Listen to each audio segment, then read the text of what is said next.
Hello, कसे आहात सगळे? मजेत आहात ना? असलंच पाहिजे नाही, कारण का तुम्ही दुःख राहून कोणाला फरक नाही पडत. ठीक आहे. मी ना कधी कधी जरा जास्तच बोलते असं मला वाटतं. नाही, मला लोक बोलतात की ना पूजा तू कधी कधी खरंच जास्त बोलते.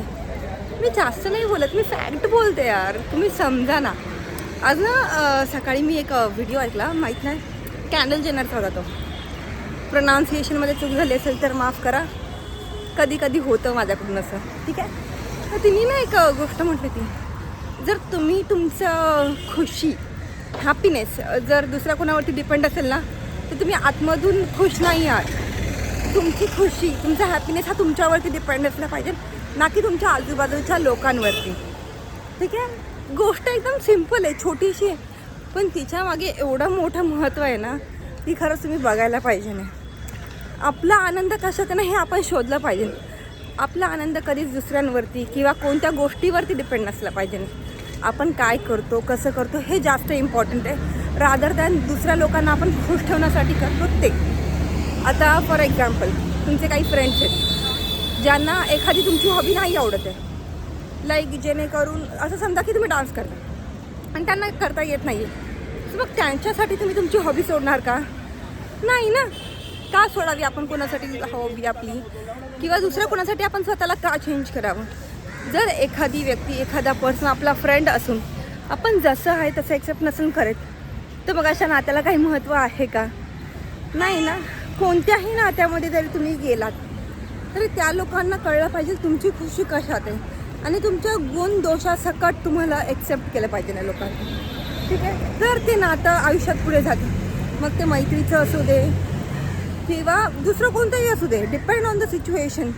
तुम्ही कोणत्या गोष्टीतनं जात आहात हे त्या समोरच्या व्यक्तीला कळलं पाहिजे नाही. आणि तुम्ही कसं खुश राहिला जेव्हा तुम्ही तुमच्या एखाद्या विकेस्ट मुवमेंटमध्ये असाल, की बाबा आज मला खरंच काही करायची इच्छा नाही आहे, माझा मूड ऑफ आहे, मला बेडमधनं उठावंसं पण नाही वाटत आहे, आणि जेव्हा त्या फ्रेंडला कळतं ना, तो तुमच्या घरी आला पाहिजे नाही, तुम्हाला पाय धरून तुमच्या बेडमधनं उठवलं पाहिजे नाही, उठ, मला माहीत नाही तू आज माझ्याबरोबर बाहेर येतोयस, बस.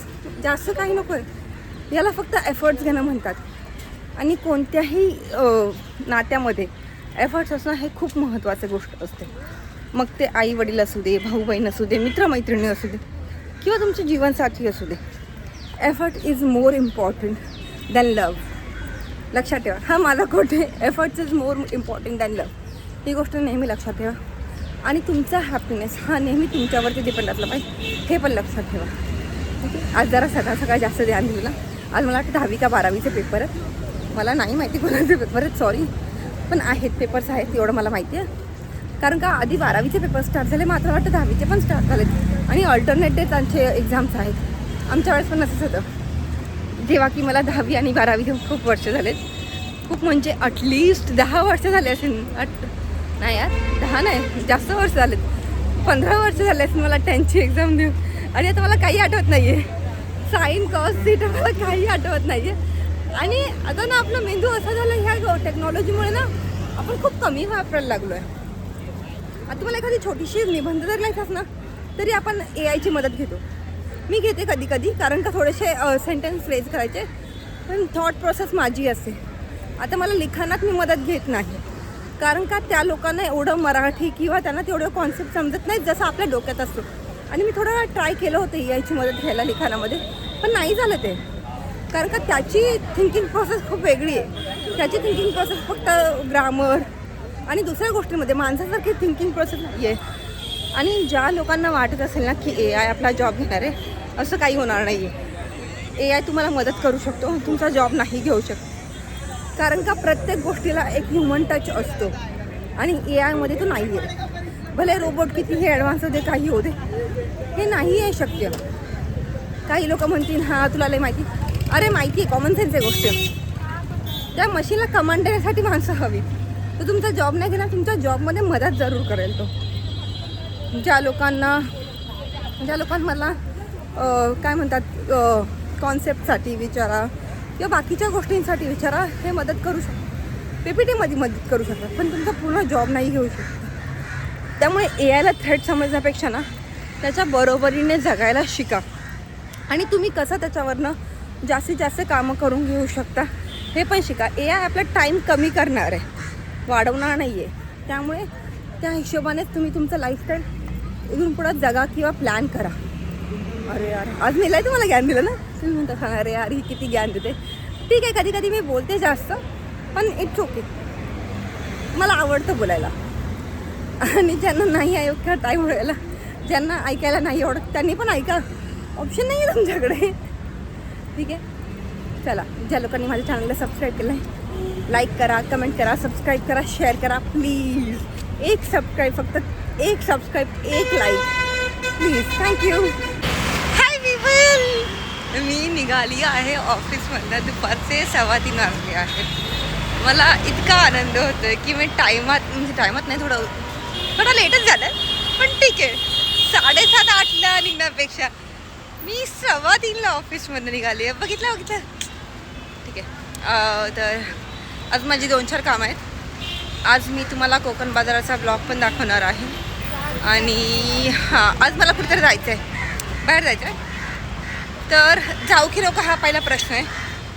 दुसरा, जाम कंटाळा आला आहे. तिसरी, खूप झोप आली आहे. तर आता मी माझा कंटाळा चूज करते की बाहेर जाणं चूज करते, हे मी ठरवते आहे. ठीक आहे. मला जाम झोप आली आहे, माझी झोप नाही झाली आहे. मी रात्री 3 वाजता झोपले.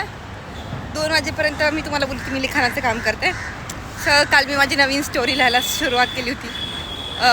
ॲपचं नाव ज्यांना खरंच माझ्या स्टोऱ्या वाचायच्या त्यांनी रिअली कमेंट करा. मी तुम्हाला खरंच त्या ॲपचं नाव देईन, माझ्या स्टोरीजची लिंक देईन.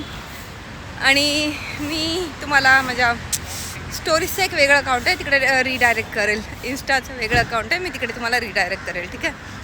पण खरंच स्टोरीज छान आहेत, थोड्याशा वेगळ्या आहेत, लव्ह स्टोरीज आहेत. पण प्लीज तुम्ही फॉलो करा माझ्या त्या अकाउंटला पण. ठीक आहे. हां, एवढं. आज बाहेर जायचं आहे, माहीत नाही मी जाणार आहे की नाही. मला जाम कंटाळा आला आहे. पण म्हणतात ना, आळस हा माणसाचा शत्रू असतो. माझा सगळ्यात मोठा शत्रू माझा आळस आहे. मी खरंच कधी खूप आळशी वागते आणि कधी खूप एनर्जेटिक वागते. मला नाही माहिती की माझ्यावर असं का होतं, पण जर माझ्यात एनर्जी असेल ना, मी खूप कामं करते एकदम. आणि जर नसेल ना, मी जाम कंटाळा करते. कधी मला कळत नाही मला काय होतं.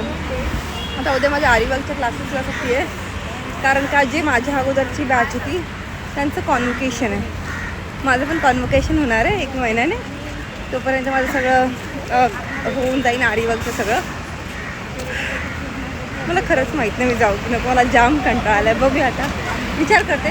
ट्रेनपर्यंत जाते. तोपर्यंत ज्यांनी माझ्या चॅनलला सबस्क्राईब नाही केलं आहे, फॉलो नाही केलं आहे, कमेंट नाही करते, प्लीज करा. Please please please.